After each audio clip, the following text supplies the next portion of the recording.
voices, building worlds. The Ampliverse.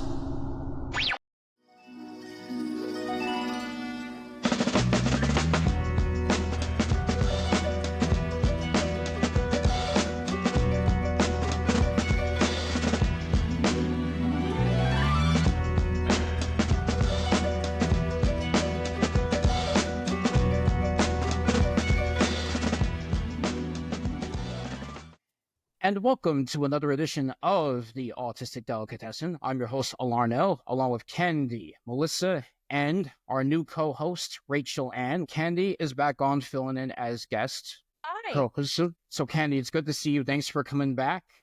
And if you want to check out their interview, check out the last episode on our YouTube page. And also, too, I want to mention before we start our food discussion, my co-host, Melissa, has, if you have Netflix, please check her out on Barbecue Showdown Season 3. Like, I've been saying that a bunch of times, so make sure you have your Netflix, all that stuff. So, yes, I'm going to continue to say that, and I'm going to make sure I don't spill any secrets. That's what I'm going to do, because... Thank you. Yes, because all I can say, Melissa, is that I felt something, and that's all I can say is that, so... Thank you. Ooh, you're making me misty.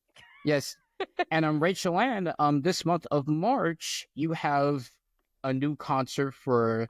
Stories with Spirits with Cooper Braun, and it's going to be on Beauty and the Beast. You want to talk a little bit about that? Ooh, that's amazing. We got 5 different tellers. We're all going to tell Beauty and the Beast, and none of the stories are going to be the same. So every person takes a different angle or a different version or a different approach to how they tell this super well-known story.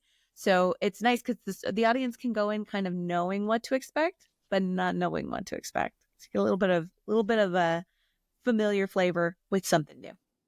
And also, if you know the Disney version of Beauty and the Beast, let's just say that there might be some stories that may be very different, just from So, just to give you forewarning there, Love that.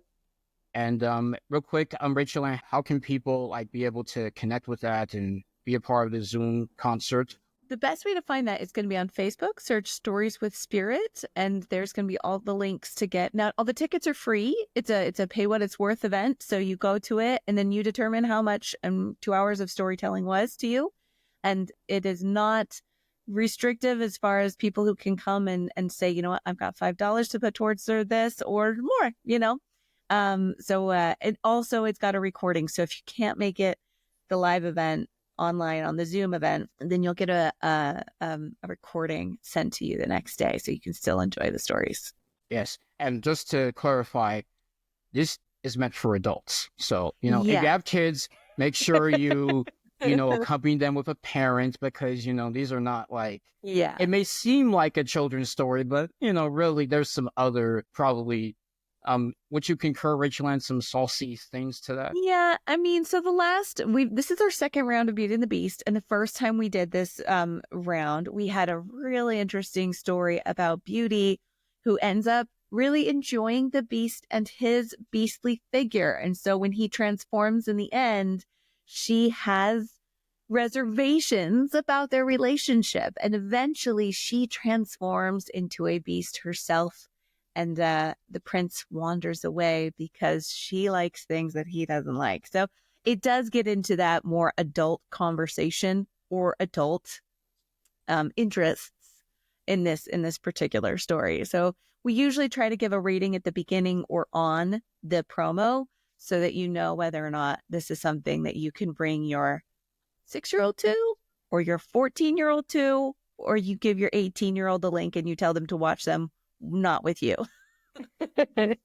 Now, Rachel Ann, doesn't it sound like it was something that was kind of stolen from Shrek or something? So it is inspired by Shrek. Okay, I'm sorry. I should say inspired. That was the wrong word. Okay. This is the second podcast I've done where the conversation turned to Shrek. I don't know what about me right now. It's energetically attracting Shrek themed conversations, but I'm so here for it. I'm so excited. It's gonna be a good day. Definitely. And I'm going on to our food discussion. Let's go into the subject of barbecue because this past weekend I went to this bluegrass festival called Big Bass BBQ and Bluegrass, and it was in Inverness, Florida. It's like a little small town. It's around the Brooksville area, kind of like Orlando or something. And the music was very nice. And the food that they had there, I remember I had a McMurray rib sandwich. It was like ribs with like barbecue sauce and ranch that I put on there. And it was on a hot dog bun. That's where they put it there. And it was really good, along with like I had fried okra. So if you ever had fried okra, that is, boy, Melissa, have you had fried okra? I think I'm like at least 60% composed of fried okra at this point.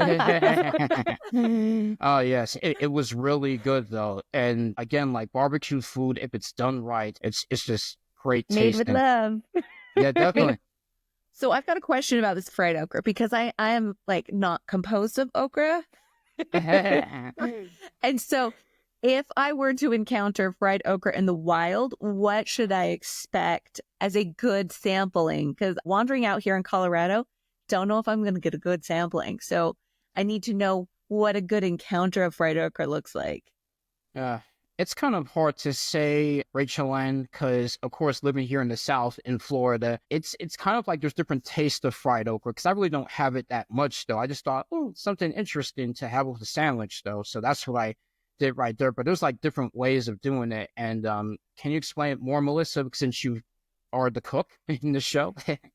So if I had a perfect fried okra, which I'm like, I will eat all the fried okra. So I make it sound like there's an actual formula to it, but I don't actually have one. I love when the okra is like perfectly tender on the inside because sometimes it can get almost a little woody. I usually like to soak mine in buttermilk, but perfectly tender on the inside.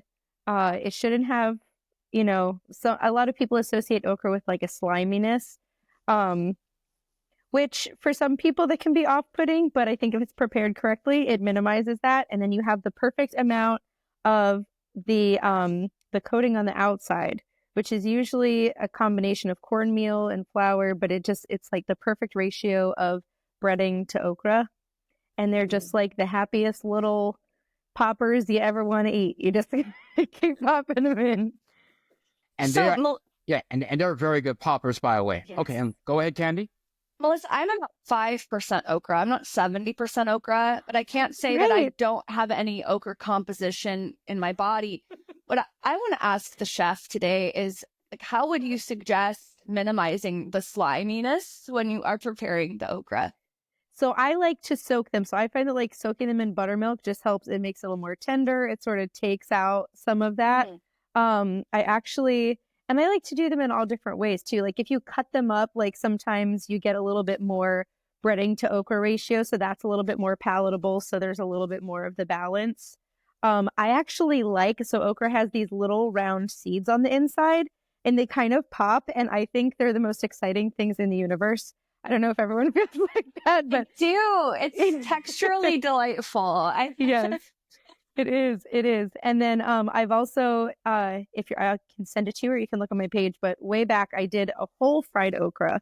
Like I fried the whole thing, which is beautiful. And I made this buttermilk, like this herby with a bunch of fresh herbs, buttermilk dressing, like a dip for it. So sometimes pairing it with something can help minimize that, but I find it's mostly in the preparation. Yeah, preparation is always very important, though. Now, for you, Rachel Ann, since you're also a chef too, what would you say is basically, even if it's just your husband, what would be his go-to dish that you will make for him, or even for yourself?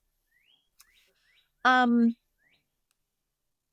it's a very classic guy. Hamburgers, like a good hamburger. Candi, basically, Melissa calls her barbecue grill Charty B, if you know what she means. Oh, that's incredible. I love that. Yes. I'll have to introduce you to everybody at some point. I've got 5 friends out there. So do they all have names? They absolutely do. Should I run them through really quick? Yes. Okay. Please. Yes, go ahead. Go ahead, As Melissa. I'm like looking at them over there. So my char griller is my big offset. Her name is Charty B. I have a char griller griddle, which is a flat top. So her name is Doja Flat. And then this is my favorite part of my grill. I have a big green egg. Her name is Egg and the Stallion. And then I have a Traeger pellet smoker. Her name is Megan Traeger. And then I just got a new char griller Dual Fuel Pro, which is half propane, half charcoal. But since it's dual, her name is Dual Lipa. Wow. So, and then my deep freezer, which is sort of related because it holds all of my meats. Her name is Medea. So whenever I need meats, I go out to Medea's house and I grab meats. Oh, like the Tyler Perry stuff, right? Yes. Yeah, I knew that. I knew that. Like now, But the freezer name was Medea with an I, so I just kind of made the second letter an A, and I was like, she's already named, and it's perfect because I love Medea. So. Because when I heard that, like, look, like if you're black and from the South, you know who the heck Medea is. That's all I gotta say, you know. So it's like, yeah, Medea is my favorite. I watch Medea. I mean, I watched it for days in a row sometimes. I remember like the first time I heard about Tyler Perry was through Medea. That was the first, you know. Yeah, definitely, yeah. Yeah. So that's my crew.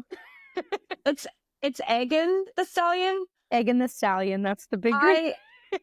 I'm not sure if we're doing video on this podcast, but if we're not, I need everyone to know that one like launched me. Like I physically launched myself out of the frame of the camera because I was so excited about that name. It makes me so happy. Yeah, me too. That's really good. Good job. Thank you. Thank you. I have one more coming and her name is picked out. And then I also have a fire gun. Like it's like, you know, to light the fire. So her name is Blicky Minaj. Just because everyone has to have a name. But my other one that's coming now will be another big reveal. So I have one final friend to add. But I don't know when that's happening. You know what, Candi? Like I know, like you said this in our last episode with me, Nico, and Rachel Ann, but a fire gun could probably be a good thing you can use on your fast food music video. Now, you could put the Power Ranger suit on, but, you know, a fire gun, like that could be an idea. I need to get a new Power Ranger suit. The other one fell apart. Really? No. Okay.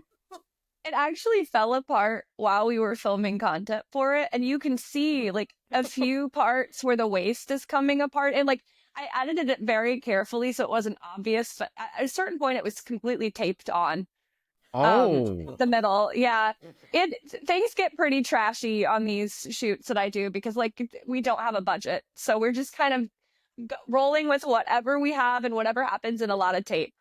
So I need a better quality Power Ranger suit, I suppose. Now, Candi, Melissa knows all about doing a music video on a budget because she did a whole like she sings too as well. She also did a whole Taco Bell video in the past. So that was running on a budget. So, and just to mention, like, you know, that's awesome. And just to mention, like, you know, that wasn't sponsored by Taco Bell, was it, Melissa? Nope. Okay, never mind. That was on a budget then. You know, I just want to make sure we don't get no any. Budget. Yeah. I just want to make sure worth of Taco Bell was the budget. I just want to make sure during this show we don't get into any legalities right now, if you know what I'm talking about. Yeah. So, yes. No. I hope they loved it, but it's probably mildly controversial. But I mean, it's like one of those, like, we know that it happens and we love them anyway. So, yes. Oh, yes. It's probably like a personal story for you, right, Melissa? It actually doesn't affect me like that. It just affects everybody else like that, but it made a great song. So curious. I know. I'm like, I need a link. I need a link in the show notes for this Taco Bell commercial. Okay, here's an idea for you for a sequel. My mother moved. She's no longer living in Michigan, but when she was living in Michigan, she was feuding with every single Taco Bell in the greater Lansing area to where she couldn't go to Taco Bell anymore. She was so angry with like every different location for a different reason. And if you wanted to, you could really get her rolling on it and ask her like, hey, what's going on with the Taco Bell thing? And it would be like the next hour or two of your life. And it's actually like there's lore. There's like Taco Bell lore with my mom going back now for years. And it all started because they undercharged her 45 cents for an order. And she tried to give them back the 45 cents and they wouldn't take it. So she wrote to corporate and then they didn't respond. And that kills me. Like I think about that all the time. My mom trying to return this 45 cents and them not accepting it. I mean, can you imagine the poor Taco Bell employee who was probably just stoned and tired and just like ready to go home, and my mom's in there like reverse parenting? Like The reverse Karen. Wow. Reverse Karen Okay. is like, I need that on a t-shirt. Can we get t-shirts that say reverse Karen? I can't hear Taco Bell without thinking of my mom. It's one of my favorites. That is amazing. My favorite topic. Yes. So, Rachel Ann, did you have any personal Taco Bell experiences yourself? I mean, this gets Or maybe A like a little bit. taco story or something like that. It It's doesn't have to okay, be you're- particularly Taco Bell. Yeah. You're A lot of amongst Taco friends. Bell You're amongst stories. friends. If we want to do Wait. this whole episode on Yeah. Taco Bell, I'm ready to go. Let's do it. So mine is kind of this weird little memory. Does anybody remember the Baja Gorditas? Yeah. Oh my gosh. I doubt they're as good as my memory says they are. But when I was a kid, this is like goes into like religious trauma area. But like, when I was a kid, I was raised in a religion where you had to fast on the first Sunday of the month. Okay. And everybody did. And I like my dad was so strict about it. And we were kids. And my stepmom, when he would stay over at church after church was done, she would take us through the Taco Bell drive-thru and we'd all get Baja Gorditas. And it was amazing when you're hungry and all you want to do is eat, you know, and you have like 2 Baja Gorditas. You're just, and they were kind of like creamy. Like my adult me is like, that sounds terrible. And teen me is like, it was the most delicious thing I've ever tasted. Oh yeah, it's I love that. wow. That's very interesting though. You're like, Aw. Taco Bell to the rescue. definitely, and it was a church thing though. Now, if you're in a black church, the thing would be more of like, okay, Golden Corral right across the street, or else like a Popeyes right down there. That's what it is, you know. I came from the black church, so It sounds like a little bit more fun than the one I came from. yeah, A lot more that's good food. that's kind of interesting right there. For you, Candy, you mentioned in the last episode how you came from more of a fundamentalist thing. So was there like a go-to food place that you would go to as a child that your parents would take you to? That is such a good question. And I hadn't really thought about denominations and their corresponding after church restaurants before this conversation. I have to go with Cracker Barrel. That is where the evangelical community went together after church and be mean to the wait staff. Yep, we would go, and and what's funny, like you'd go because you could sit in the rockers outside and play checkers Yeah. and complain about the wait and be really angry that it was going to be at least 45 minutes every week, even though it's always that way. Yeah. Every yeah. Sunday, you're upset about it. And it gives you something to talk about with your family. You get to complain with your family about how unacceptable it is that you're waiting so long and walk around the store. And yeah, like I remember, you know, gosh, like the Coca-Cola cake at Cracker Barrel still slaps. Okay. It is so good. Like Cracker Barrel, it kind of depends. Like I still with the Coca-Cola cake and I still with the macaroni and cheese and I still with the green beans and the baby carrots and the baked potatoes there. And I really don't want to go into the Cracker Barrel experience. I don't really want to go, but like I would Postmates a Southern vegetable meal to my house right now. I would do that. I don't want to go. I made Alden, my partner, go with me once. Because like when you're on tour, Cracker Barrel is a good place to stop sometimes. Yes. And I was like telling, his name is Alden, my partner, and I was like, you're going to love this. So we go. I don't think it was his thing. He's from Seattle. I don't think it was his thing. And he gets up and goes to the bathroom. And there's a man in a cowboy hat just like standing in there just aggressively vaping in the Cracker Barrel bathroom. Another time I went to Cracker Barrel and the person checking us out at the cash register thought that I was married to my dad.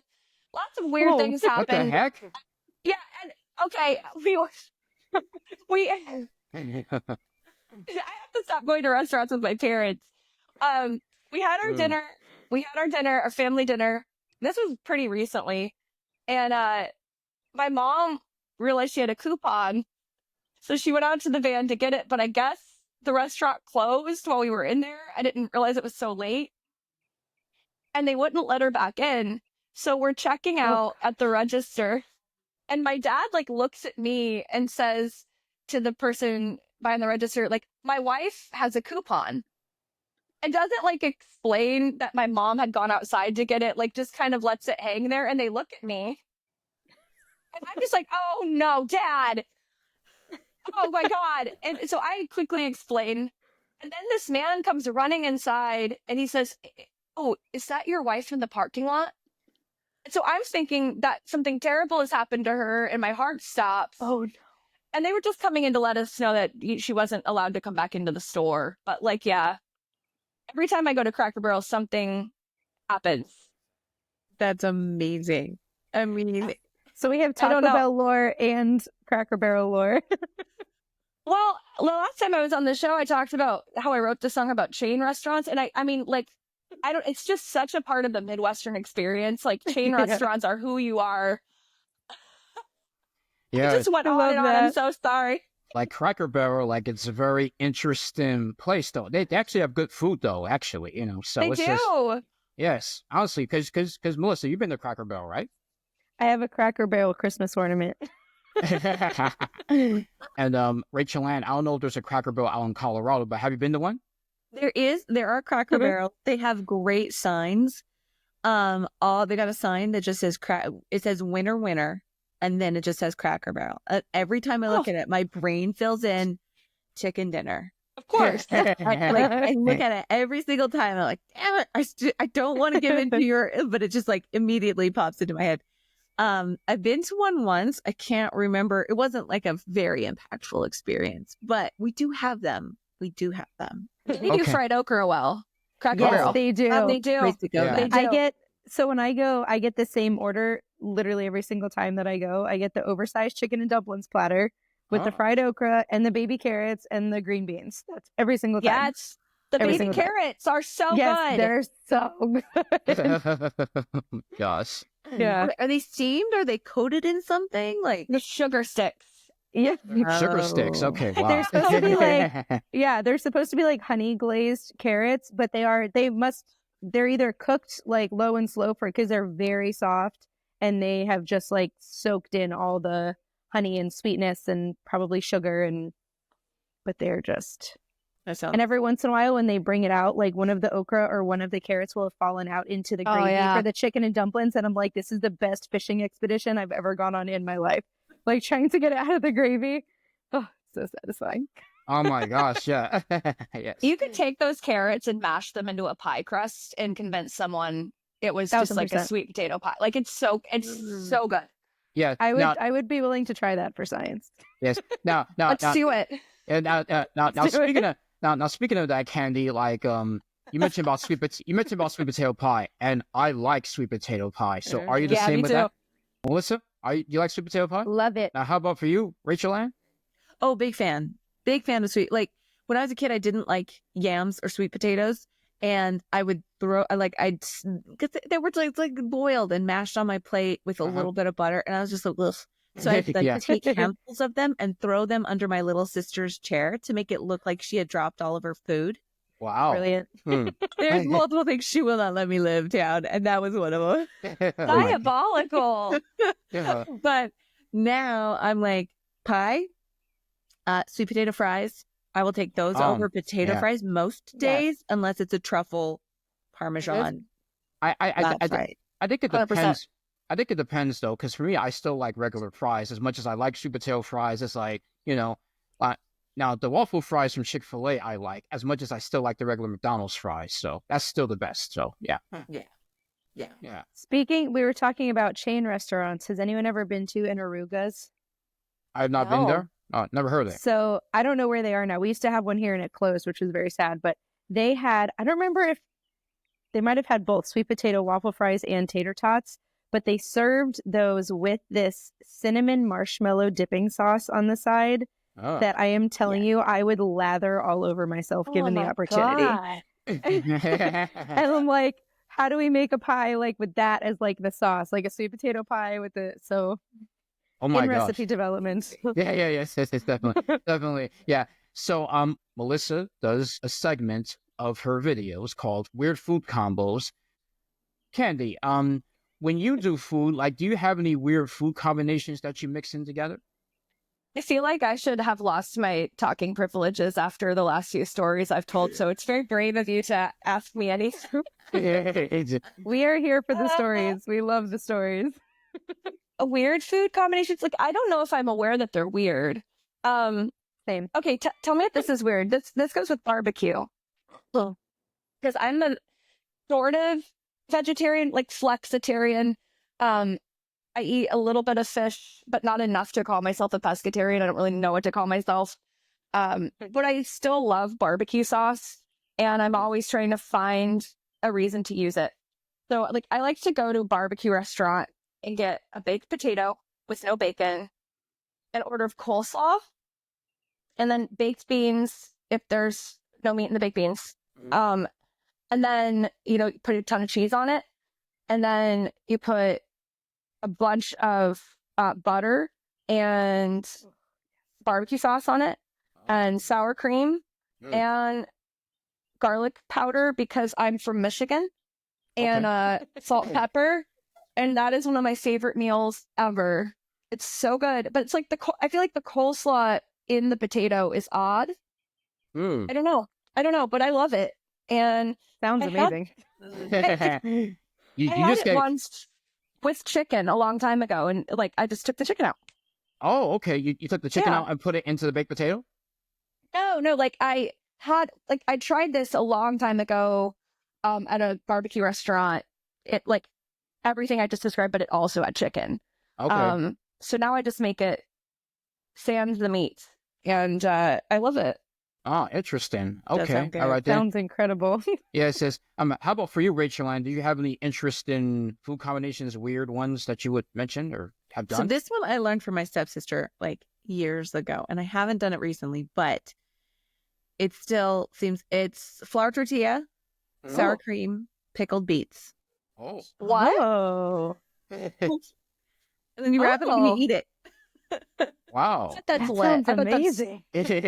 It's really good. That's Yeah. interesting. That's interesting. Pickled beets and what again, Rachel Ann? Sour cream. So it's Sour like cream? I mean, and you can warm up the tortilla before you put all the cool stuff on it so that it had more of a like a chewy flavor. Ah. I feel like flour tortillas when they're just cold are not as appealing. But like warm up the tortilla, sour cream, pickled beets. Wow. Oh, That's It almost, I don't know. Have you ever had borscht? Have you ever heard of borscht? borscht. It sounds like borscht, but if you made it in a wrap. Yeah. It's wrapped, deconstructed borscht. Yeah. Yeah. There you go. Deconstructed. That's Yes. perfect. Have Where you do heard you all come down on sauerkraut? I'm pro. Me too. I am pro. I have a giant container in my fridge as we speak. Larrnell, where are you on this one? Yeah. Sauerkraut. That's the one to where it's kind of spicy, right? Just I mean, I haven't had spicy. The kimchi is That more might be spicy. kimchi. Yeah. Kimchi. But But this kimchi. sauerkraut's more like put on like Briny. sausages and stuff. It's briny. Yeah. Pickled cabbage, right? Like just pickled cabbage, yeah. Yeah, I think it all depends though. I think I had sauerkraut, with some dogs. Like usually, like I just have like more of like the small like dill relish or something like that. That's what I usually will have though. Mm-hmm. But sauerkraut, like I don't own sauerkraut. I just have dill relish though. It depends. That's where I'm at. Dill relish is great too. Yeah. Yes. So that's what it is though. Yeah. Now, going back to you, Melissa, like, I wanted to hear from the other co-host though, but for you, like, what would you say it was your favorite weird food combo out of all the videos that you recorded of that? Oh gosh. I end up liking a lot of them, which I haven't done that in a while. I need to bring that back. It's been a couple of months since I did that. But I think two of my top favorites are my peanut butter and salami and Twizzlers dipped in blue cheese. Oh. I don't know why it tastes good, but someone sent me that one time and I went through seriously almost an entire package of Twizzlers and I was like licking the blue cheese to make sure I could get every last drop with it. I don't Blue understand. cheese dressing or like fancy schmancy blue cheese? No, like the dressing. No. Like, Okay, we're also gonna have to back up to the peanut butter and salami here. because I'm sure Rachel Ann is probably thinking to herself, What? what the heck? Okay. Yeah, I'm feeling a little nauseous, to be honest. I'm like, I'm willing to try anything, but that feels like That's not too Yeah. much for you, right? That's like, okay, peanut butter and salami. It's like, wait, hold on a second. It's like, you know what else is really good that doesn't make sense? Someone asked me to try sushi with ice cream on top. So I just got like a Oh, California roll. with did you go with vanilla or did you go with like Rocky Road? So I just got a California roll, but I had Cherry Garcia in my freezer. So I was like, I'll just use the Cherry Garcia. It was amazing. Like, I would eat it right now just for fun. Like, Yes. not even. Okay, did you wasabi and soy sauce the roll or just the roll and the Oh. ice cream? I didn't, but I would. Oh no, you don't have to do that. You don't. You're like, it's okay. Like, no one's forcing you. But I'm also like, but I have to know. Melissa is a very adventurous eater. Like, if you know I about her, am. that's what. Yeah, I am. I know. I always joke. I'm like, I hope this doesn't make people trust my recipes less because I also like really weird stuff. But Yes. and the first one that I ever made, which was I've done an episode on this.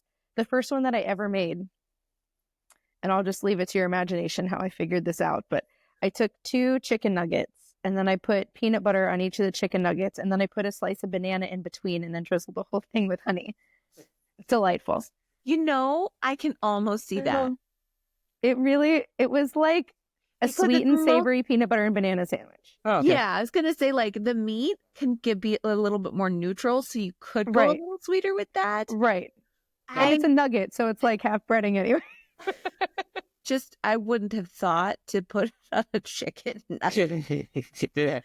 Don't look at chicken nuggets and I'm like, what kind of sweet topping does this bad boy need? It just had this random burst of creativity one day. It was just, now, there was a time where, like, I went to Main Event. I don't know if you heard of Main Event. You know, it's like a fun and games place. It's around Wesley Chapel, around Tampa.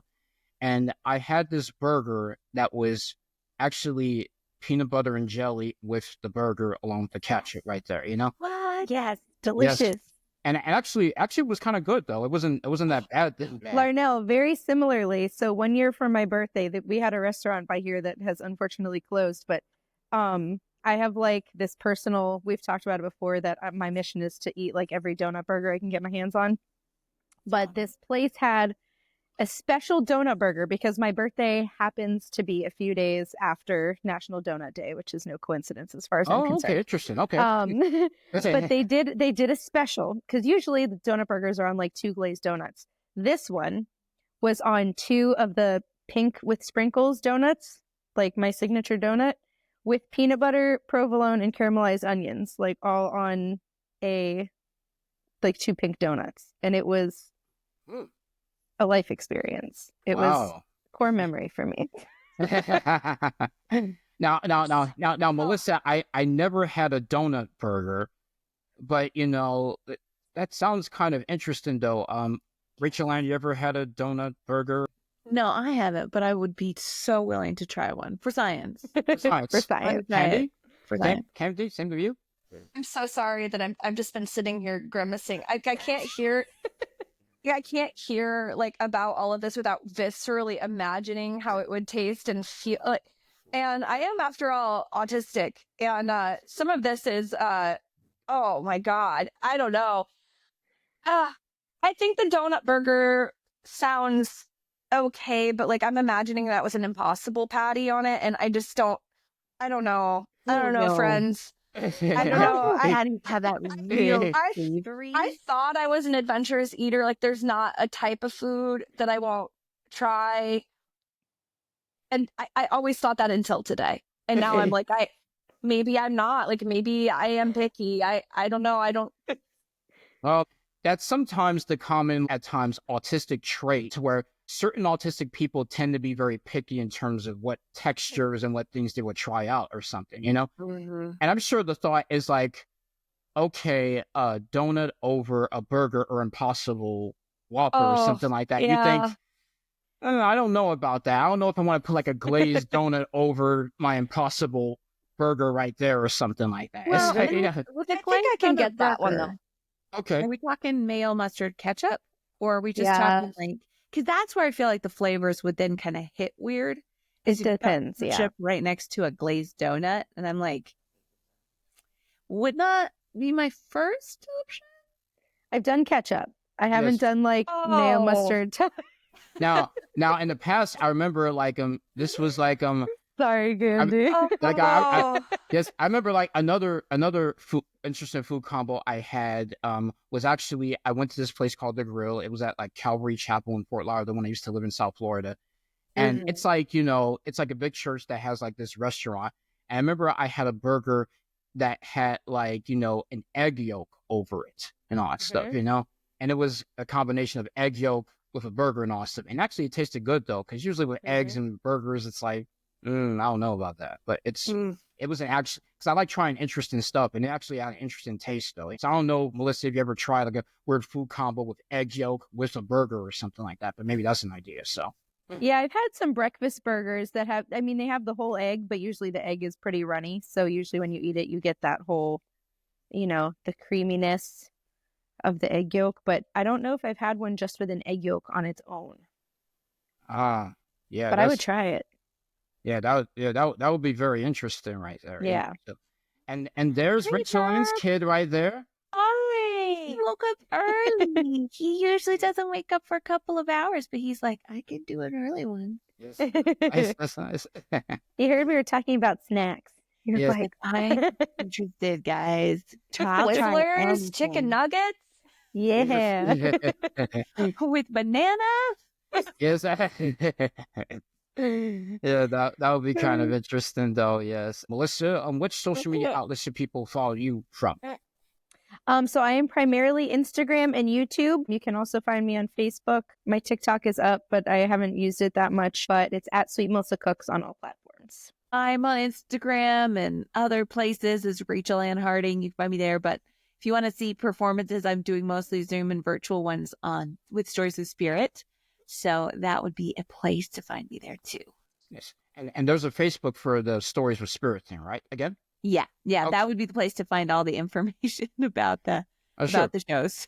Sure, definitely. Like, you know, just type on the search for Facebook Stories with Spirit, and then you should be able to find it. And hopefully, like, check out her at the end of this month, Beauty and the Beast story. Can I Yeah. still wear my yellow dress while I watch it? Oh yes, Because I have one. Oh, Belle, yeah.